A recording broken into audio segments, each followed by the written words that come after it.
आणि राज्य सरकार लवकरच नवीन सांस्कृतिक धोरण आणणार असल्याची माहिती सांस्कृतिक मंत्री सुधीर मुनगंटीवार यांनी दिली। या सांस्कृतिक धोरणामध्ये कोणकोणत्या गोष्टींचा समावेश असणार आहे या संदर्भात सुधीर मुनगंटीवार यांच्याशी आमच्या प्रतिनिधींनी संवाद साधला। आपण पाहूया। आपल्यासोबत मंत्री सुधीर मुनगंटीवार आहे। सीमावर्ती भागामध्ये तिथल्या नागरिकांना मोठा संघर्ष करावा लागतो, भाषेसाठी असेल, आपल्या महाराष्ट्राच्या संस्कृतीच्या जतनासाठी असेल। तर या सांस्कृतिक धोरणामध्ये कोणत्या गोष्टीचा समावेश करण्यात आलेला आहे? आमचं धोरण 2010चं होतं। आता गेले 15 वर्षांनी या क्षेत्रामध्ये काही मूलभूत बदल झाले।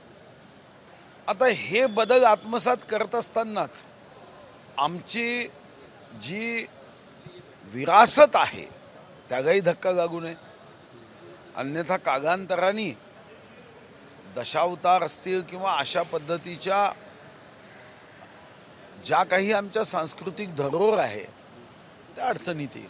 म्हणून पहिला निर्णय आम्ही केला की साधारणतः कलावंतांचं जे पेन्शन आहे ते आता 5,000 रुपये केलं। दुसरा आम्ही निर्णय केला तो म्हणजे महाराष्ट्र कर्नाटक सीमावाद 800 पेक्षा जास्त मराठी गाव आहे, संघर्ष करताय आणि कन्नड लोक हे मराठी भाषा संपून जावी, मराठी सांस्कृतिक विरासत संपून जावी। एबीपी माझा, उघडा डोळे बघा नीट।